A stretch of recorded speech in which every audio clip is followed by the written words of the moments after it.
नमस्कार दोस्तों, आपके अपने चैनल हमारे संस्कार में आपका बहुत बहुत स्वागत है। हरे कृष्ण गोविंद हरे मुरारी, हे नाथ नारायण वासुदेवा। हरे कृष्ण गोविंद हरे मुरारी, हे नाथ नारायण वासुदेवा। ओम नमो भगवते वासुदेवाय नमः। हर हर महादेव। उस परम पिता परमेश्वर की कृपा आप पर, आपके परिवार पर और आपके सभी अपनों पर हमेशा बनी रहे। आपके घर में अन्न धन के भंडार हमेशा भरे रहें। अगर आप हमारे चैनल पर नए हैं और अभी तक आपने चैनल को सब्सक्राइब नहीं किया है तो प्लीज़ चैनल को सब्सक्राइब करें, वीडियो को लाइक करें, ज़्यादा से ज़्यादा शेयर करें ताकि यह कथा और लोगों तक भी पहुंच सके, उन्हें भी इसका लाभ प्राप्त हो सके। बेल आइकन को दबाना ना भूलें ताकि हमारी आगे आने वाली वीडियो की जानकारी आपको नोटिफिकेशन के ज़रिए मिल जाया करे।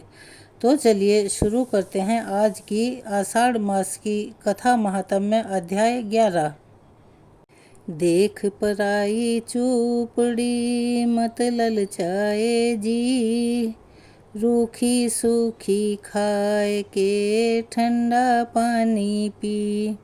अर्थात ज्ञानी पुरुषों का ये कहना है, जो अपने पास है उसी में संतोष करना सीखो। अगर दूसरों की चीज़ों को देखोगे और उसकी बराबरी करने की सोचोगे तो जीवन में कभी भी सुखी नहीं रह पाओगे। तो चलिए शुरू करते हैं आज की कथा। श्री ब्रह्मा जी कहते हैं, इला तीर्थ के नाम से जिस तीर्थ की प्रसिद्धि है वह मनुष्यों को सभी प्रकार की सिद्धि देने वाला है, ब्रह्म हत्या आदि पापों को भी दूर करने वाला है और संपूर्ण कामनाओं को पूर्ण करने वाला है। वैवस्वत मनु के वंश में ईल नामक एक राजा हुए हैं। वे बहुत बड़ी सेना साथ लेकर शिकार खेलने के लिए एक बार वन को गए। वहाँ उनकी बुद्धि में कुछ दूसरा ही निश्चय हुआ। उन्होंने अमात्य से कहा कि आप सभी लोग मेरे पुत्र द्वारा पालिक नगर में चले जाएं। देश कोष बल राज्य तथा मेरे पुत्र की भी रक्षा करें। महर्षि वशिष्ठ भी हमारे लिए पिता के समान हैं। वे भी अग्निहोत्र की अग्नियों को लेकर मेरी पत्नियों के साथ लौट जाएं और मैं अभी इस वन में ही निवास करूंगा। बहुत अच्छा कहकर उनके साथ आए हुए सभी लोग चले गए और राजा धीरे धीरे जाकर रत्नमयी हिमालय पर्वत पर जाकर वहीं निवास करने लगे। एक दिन उन्होंने उस पर्वत पर एक गुफा देखी जो नाना प्रकार के रत्नों से विचित्र शोभा पा रही थी। उस गुफा में यक्ष का राजा समन्यु रहता था। उसके साथ उसकी पतिव्रता पत्नी समा भी रहा करती थी। उस समय वह यक्ष मृग रूप धारण करके अपनी पत्नी के साथ विचरण कर रहा था। तरह तरह के रत्नों से चित्रित उसका वह विशाल गृह सोना पड़ा था। अतः राजा अपनी भारी सेना के साथ वहीं ठहर गए। वह यक्ष अधर्म के कोप से पत्नी के साथ मृग रूप धारण करके रहा करता था। उसने सोचा, इस राजा ने मेरा घर छीन लिया। अगर मैं इससे युद्ध करूं तो मैं इससे जीत नहीं सकता और बिना मांगे यह देगा नहीं। अब मैं क्या करूं? इसी चिंता में पड़कर वह मृग रूपधारी अपनी पत्नी से बोला, कांत, इस राजा के मन मृग के व्यसन में आसक्त है। यह कैसी विपत्ति में फंसे? इसके लिए कोई उपाय सोचो। मेरा विचार है कि तुम मनोहर मृगी का रूप धारण करके इसके सामने से निकलो और इसे अपनी ओर आकर्षित करके किसी तरह अंबिका वन में पहुंचा दो। उसके भीतर पहुंचते ही यह राजा स्त्री हो जाएगा। भद्रे, यह काम केवल तुम ही कर सकती हो। मेरे लिए ऐसा करना कदापि उचित नहीं होगा। यक्षिणी ने पूछा, नाथ, अंबिका वन तो बड़ा सुंदर है, तुम उसमें क्यों नहीं जा सकते? अगर तुम भी चले जाओ तो क्या दोष होगा? यह हमें ठीक ठाक बताओ कि उसमें जाने से क्या दोष लगता है। तब यक्ष ने कहा, एक समय पार्वती जी ने एकांत में बैठे हुए भगवान शंकर से कहा कि हे देवेश्वर, स्त्रियों की यह स्वाभाविक इच्छा होती है कि उनकी रति क्रिया सदा गुप्त रहे। इसीलिए मुझे ऐसा नियत स्थान दीजिए जो आपकी आज्ञा से सुरक्षित हो। मैं वही स्थान चाहती हूँ जो उमा वन के नाम से प्रसिद्ध है। उसमें आप गणेश, कार्तिकेय और नंदी के सिवा जो कोई भी प्रवेश करे वह स्त्री हो जाए। शंकर जी ने प्रसन्न होकर कहा, देवी तथास्तु, ऐसा ही हो। तब मृग रूपधारी वह यक्ष कहने लगा कि हे प्रिय, इसीलिए मैं उमा के साथ उस वन में नहीं जाना चाहता और ना ही मुझे जाना चाहिए। अपने स्वामी का यह वचन सुनकर इच्छानुसार रूप धारण करने वाली वह यक्षिणी विशाल नेत्रों वाली मृगी बनकर राजा के सामने आई। यक्ष वहीं ठहर गया। राजा ने उस मृगी को देखा। मर गया मैं तो उसकी आसक्ति थी ही। मृगी पर नजर पड़ते ही वे अकेले घोड़े पर जा बैठे और उसका पीछा करने लगे। वो धीरे धीरे राजा को अंबिका वन तक खींच कर ले आई। जब घोड़े पर बैठे बैठे ही वह उमा वन में प्रविष्ट हो गए, तब यक्षिणी ने मृगी का रूप छोड़कर दिव्य रूप धारण कर लिया और अशोक वृक्ष के नीचे खड़ी होकर राजा को देखकर हंसने लगी। पति की कही हुई बातों को याद करके वह राजा से बोली, सुंदरी इला, तुम अकेली अबला घोड़े पर चढ़कर पुरुष के वेश में कहाँ जा रही हो? किसके पास जाओगी? उसके मुख से इला शब्द सुनते ही राजा को इतना क्रोध आया कि वह मूर्छित हो गए और यक्षिणी को डांटकर मृगी का पता पूछने लगे। तो यक्षिणी ने फिर से कहा, इले इले, अपने आप को अच्छी तरह देख तो लो, फिर मुझे मिथ्यावादिनी या सत्यवादी नहीं कहना। राजा को उस समय तो कुछ समझ में नहीं आया, लेकिन देखते ही देखते राजा को खुद के अंदर स्त्री होने का आभास हो गया। यह मुझे क्या हो गया? यह कहते ही राजा चकित हो गए और उन्होंने यक्षिणी से पूछा, सुव्रते, यह मुझे क्या हो गया? इस बात की आप ठीक ठीक जानती हैं, अतः बतलाइए, आप कौन हैं और मेरे साथ ऐसा क्यों हुआ? इसका भी परिचय दीजिए। तब यक्षिणी बोली, हिमालय की श्रेष्ठ गुफा में मेरे पति यक्षमन्य निवास करते हैं और मैं उन्हीं की पत्नी हूँ। जिस शीतल कंदरा में आप ठहरे हुए हैं वह हमारा ही घर है और मैं ही मृगी बनकर आपको यहाँ तक ले आई हूँ। यह उमावन है। यहाँ के लिए पूर्व काल में महादेव जी यह वर दे चुके हैं कि जो भी पुरुष इसमें प्रवेश करेगा वह स्त्री हो जाएगा। अतः आप भी स्त्री हो गए। इससे आपको दुखी बिल्कुल नहीं होना चाहिए, क्योंकि कितना ही प्रौढ़ क्यों न हो, भविष्यवेता को कोई नहीं जानता। इस प्रकार इला को आश्वासन देकर वह सुंदरी यक्षिणी अंतर्ध्यान हो गई। उसने जाकर अपने पति से सारा हाल कह सुनाया। यक्ष ने सुना तो सुनकर वह भी बहुत प्रसन्न हुआ। इधर इला गाती और नृत्य करती हुई उमा वन में रहने लगी। वह कर्म की गति का स्मरण करती हुई स्त्री स्वभाव के अनुसार ही चेष्टा करती थी। एक दिन जब इला नृत्य कर रही थी तो बुध ने उसे देखा। वे अपने पिता को नमस्कार करने के लिए जा रहे थे।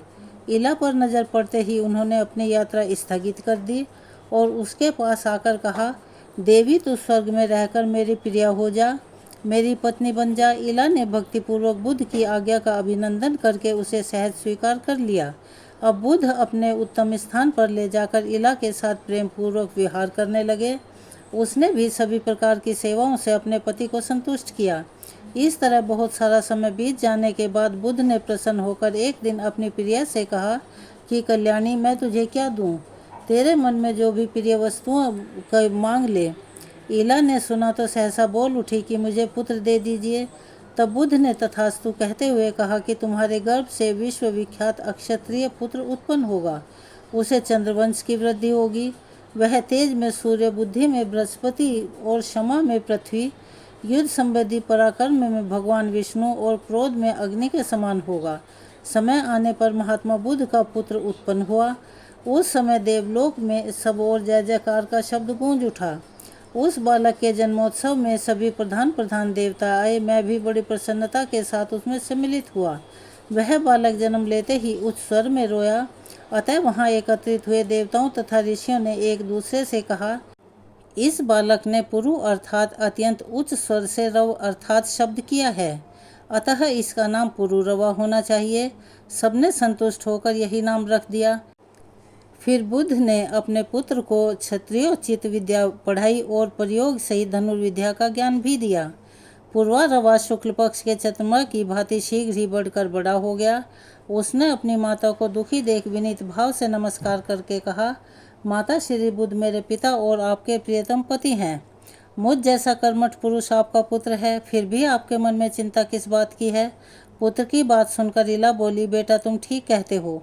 बुद्ध मेरे स्वामी हैं और तुम मेरे गुणकारी पुत्र हो, अतः मुझे पति और पुत्र के लिए कभी चिंता नहीं होती। फिर भी मेरे मन में पहले का ही कुछ दुख है, जिसका बारंबार ध्यान होने से मैं चिंता में डूब जाती हूँ।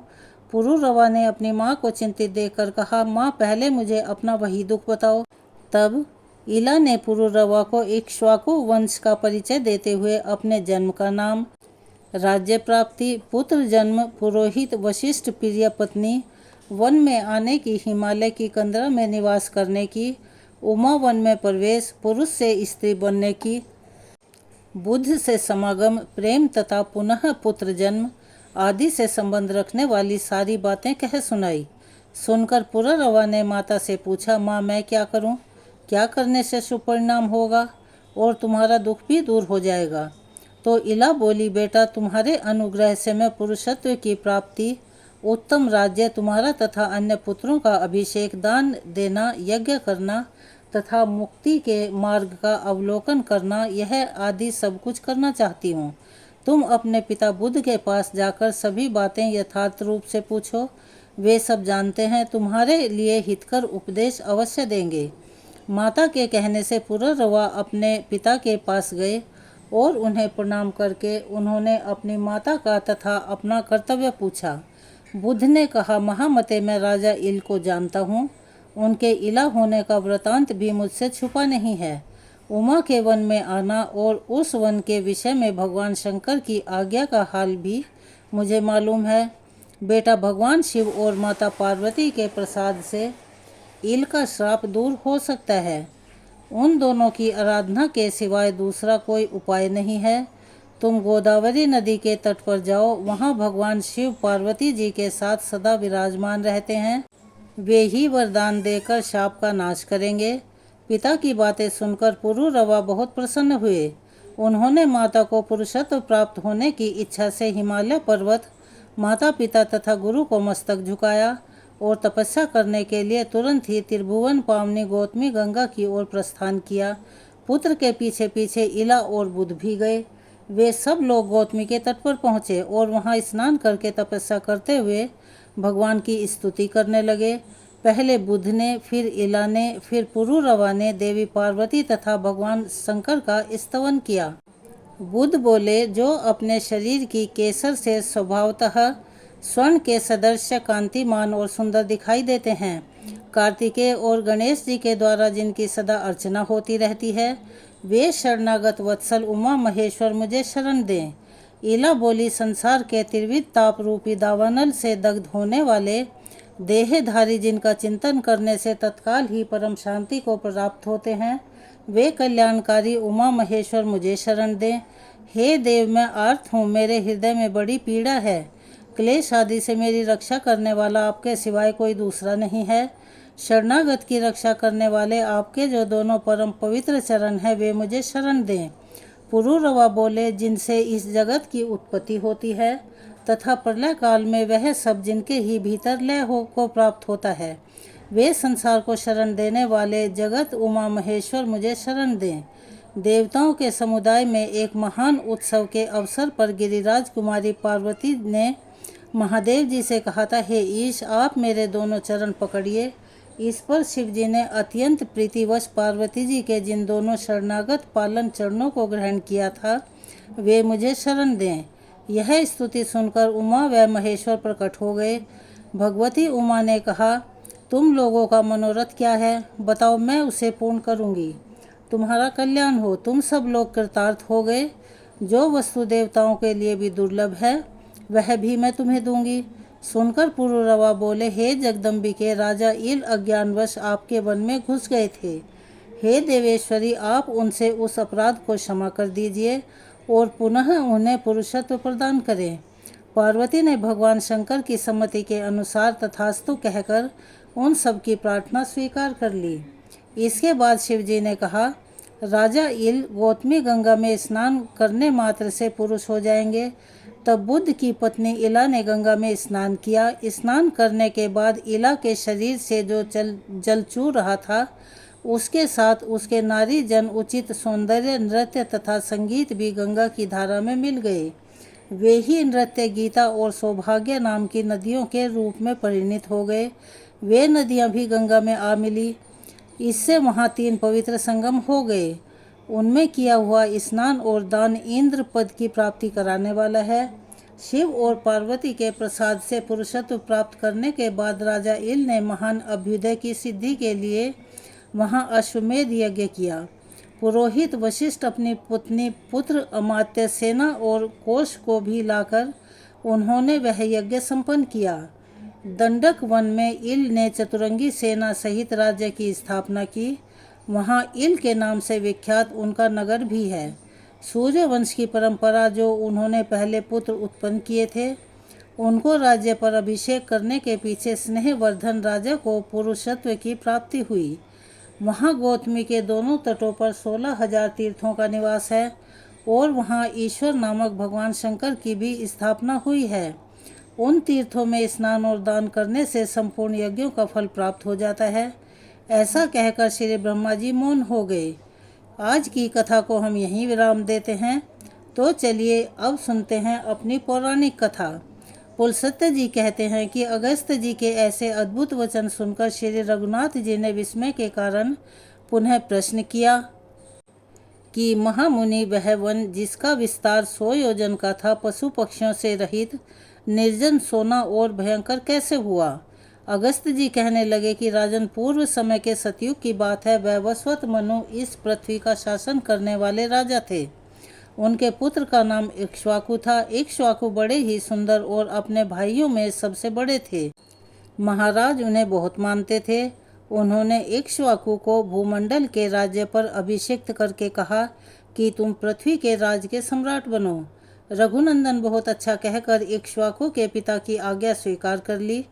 तब वे बहुत संतुष्ट होकर बोले, बेटा, अब तुम दंड के द्वारा प्रजा की रक्षा करो, किंतु दंड का अकारण प्रयोग मत करना। मनुष्यों के द्वारा अपराधियों को जो दंड दिया जाता है वह शास्त्रीय विधि के अनुसार उचित अवसर पर प्रयुक्त होने पर राजा को स्वर्ग में ले जाता है। इसीलिए महाबाहु, तुम दंड के समुचित प्रयोग के लिए सदा सचेत रहना, इसका अनुपयोगी मत करना।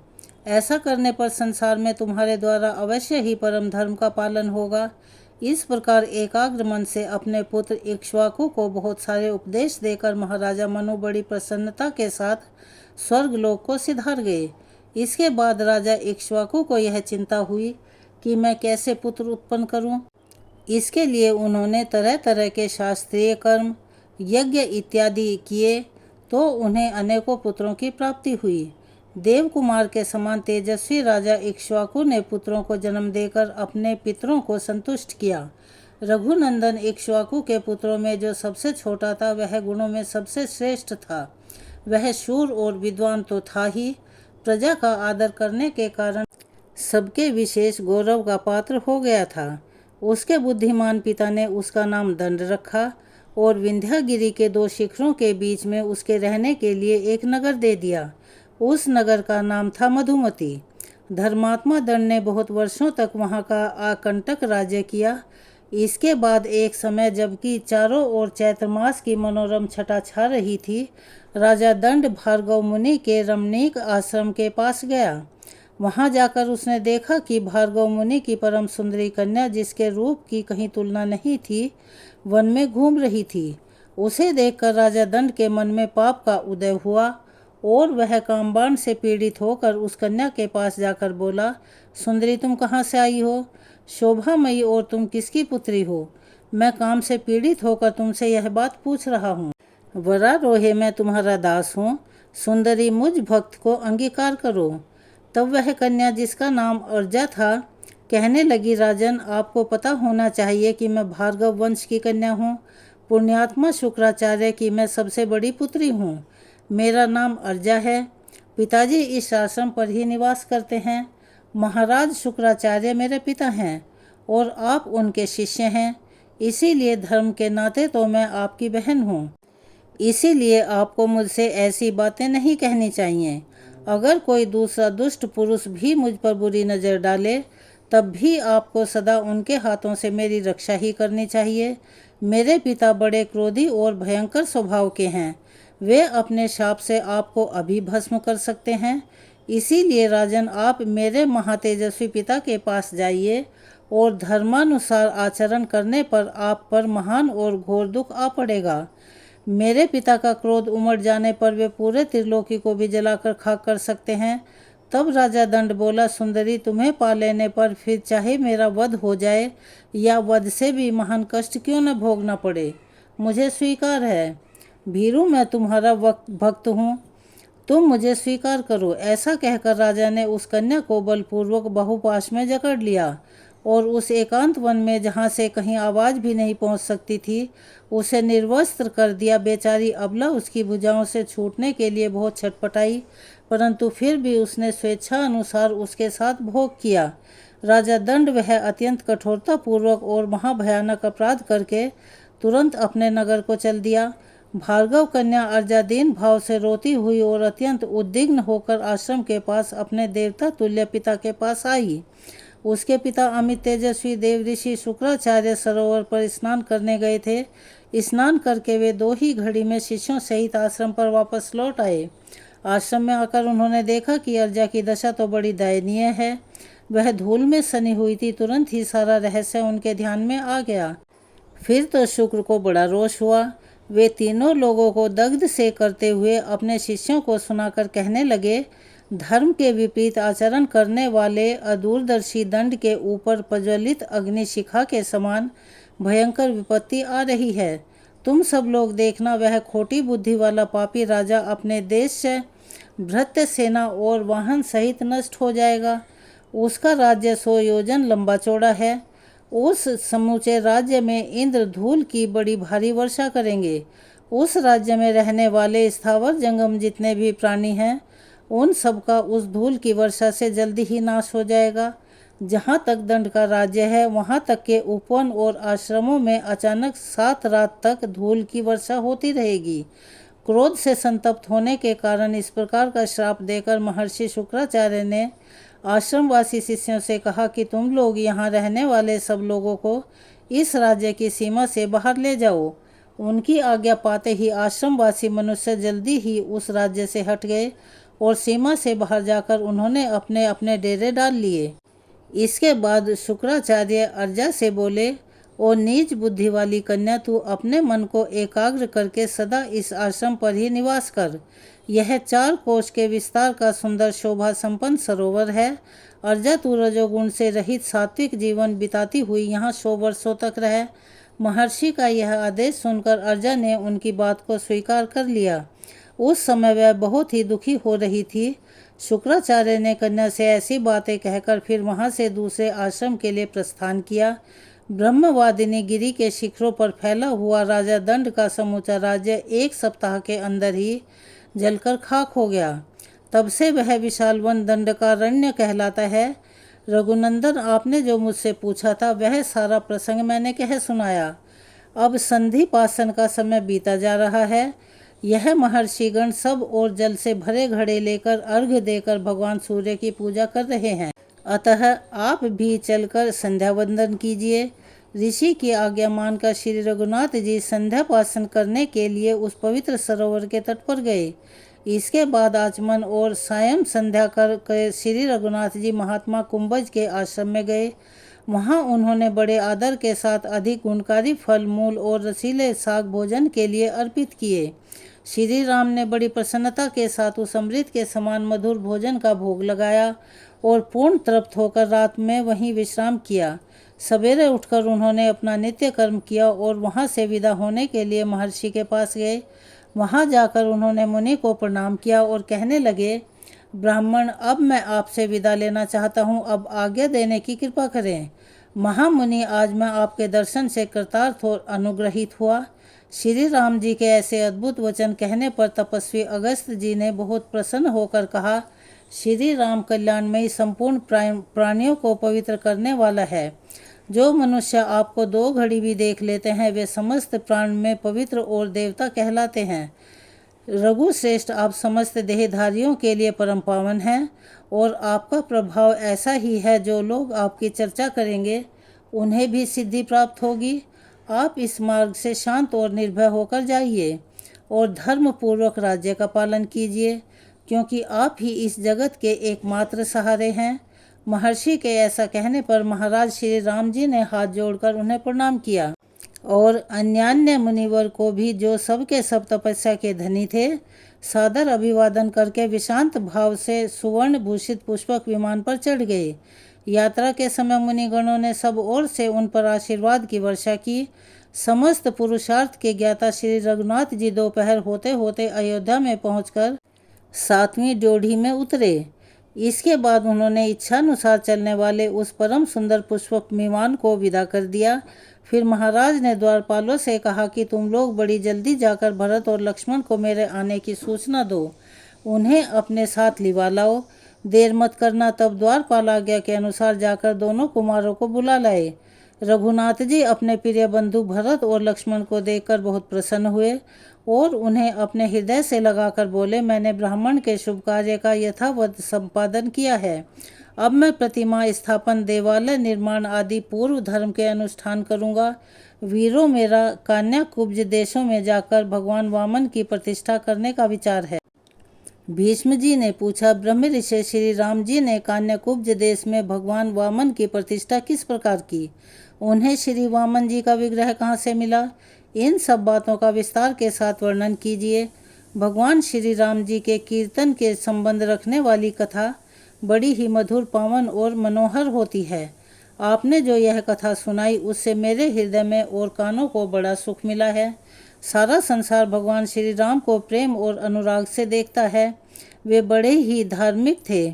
जब पृथ्वी का राज्य करते थे उस समय सभी वृक्ष फल और रस से भरे रहते थे। पृथ्वी बिना जोते ही अन्न देती थी। उन महात्मा का इस भूमंडल पर कोई शत्रु नहीं था। अतः मुनिवर, मैं भगवान श्री राम जी का सारा चरित्र सुनना चाहता हूँ। तब पुलस्त्य जी बोले, महाराज, धर्म के मार्ग पर स्थित रहने वाले राम जी ने कुछ समय के बाद जो महत्वपूर्ण कार्य किया उसे एकाग्रचित होकर सुनो। एक दिन श्री रघुनाथ जी मन ही मन इस बात पर विचार करने लगे कि राक्षस कुलोत्पन्न राजा विभीषण हमेशा लंका में रहकर ही राज्य करते रहे। अमित तेजस्वी श्री राम जी जब इस प्रकार विचार कर रहे थे उसी समय भरत जी वहां आए और श्री राम जी को विचार मग्न देखकर इस प्रकार बोले, देव, आप क्या सोच रहे हैं? अगर कोई गुप्त बात ना हो तो मुझे बताने की कृपा करें। श्री रघुनाथ जी ने कहने लगे कि मेरी कोई भी बात तुमसे छिपाने योग्य नहीं है। तुम और महायशस्वी लक्ष्मण मेरे बाहरी प्राण हो। मेरे मन में इस समय सबसे बड़ी चिंता यह थी कि विभीषण देवताओं के साथ कैसा बर्ताव करते हैं, क्योंकि देवताओं के हित के लिए ही मैंने रावण का वध किया था। इसीलिए वत्स, जहाँ विभीषण है वहाँ मैं जाना चाहता हूँ। लंकापुरी को देखकर राक्षस राज को उसके कर्तव्य का उपदेश करूँगा। भगवान श्री राम के ऐसा कहने पर हाथ जोड़कर खड़े हुए भरत ने कहा, मैं भी आपके साथ चलूँगा। श्री रघुनाथ जी बोले, महाभावो, अवश्य चलो। फिर वे लक्ष्मण से बोले, वीर, तुम नगर में रहकर हम दोनों के लौटने तक इसकी रक्षा करना। लक्ष्मण को इस प्रकार आदेश देकर कौशल्य का आनंद बढ़ाने वाले श्री राम जी ने पुष्पक विमान का स्मरण किया। विमान के वहां आ जाने पर वे दोनों भाई उस पर आरूढ़ हो गए। सबसे पहले वह विमान गांधार देश में गया। वहां भगवान ने भरत के दोनों पुत्रों से मिलकर उनकी राजनीति का निरीक्षण किया। इसके बाद पूर्व दिशा में जाकर वे लक्ष्मण के पुत्रों से मिले, उनके नगरों में 6 रातें बिताई और उसके बाद दोनों भाई श्री राम और भरत दक्षिण दिशा की ओर चल पड़े। गंगा यमुना के संगम स्थान प्रयाग में जाकर महर्षि भरद्वाज जी को प्रणाम करके वे अत्रि मुनि के आश्रम में गए। वहां अत्रि मुनि से वार्तालाप करके दोनों भाइयों ने जन्म स्थान की यात्रा की। जन्म स्थान में प्रवेश करते हुए श्री राम जी बोले, भरत, यह वही स्थान है जहां दुरात्मा रावण ने गिद्धराज जटायु को मारकर सीता जी का हरण किया था। जटायु हमारे पिताजी के मित्र थे। इस स्थान पर हम लोगों का दुष्ट बुद्धि वाले कबंध के साथ महान युद्ध हुआ था। कबंध को मारकर हमने उसे आग में जला दिया था। मरते समय उसने हमें बताया कि सीता जी रावण के घर में हैं। उसने यह भी कहा था कि आप ऋषि मुख पर्वत पर जाइए, वहाँ सुग्रीव नाम के वानर रहते हैं, वे आपके साथ मित्रता करें। यही वह पंपा सरोवर है भरत, जहाँ शबरी नाम की तपस्विनी रहती थी, और यह वही स्थान है जहाँ सुग्रीव के लिए मैंने राजा बलि को मारा था। वीर राजा बलि की राजधानी किष्किंधापुरी यह दिखाई दे रही है। इसी में धर्मात्मा वानर राज सुग्रीव अनन्यान्य वानरों के साथ निवास करते हैं। सुग्रीव उस समय अपनी सभा भवन में विराजमान थे। इतने में ही भरत और श्री राम जी किष्किंधापुरी में जा पहुँचे। उन दोनों भाइयों को उपस्थित देखकर सुग्रीव ने उनके चरणों में प्रणाम किया। फिर उन दोनों भाइयों को सिंहासन पर बिठाकर सुग्रीव ने अर्घ्य निवेदित किया और साथ ही अपने आप को भी उनके चरणों में अर्पित कर दिया। इस प्रकार जब परम धर्मात्मा श्री रघुनाथ जी सभा में विराजमान हुए, तब अंगद, हनुमान, नल, नील, पाटर और ऋक्ष, जामवंत आदि सभी वानर वर सेनाओं सहित वहां आ गए। अंतःपुर की सभी स्त्रियां, रूमा और तारा आदि भी उपस्थित हुई।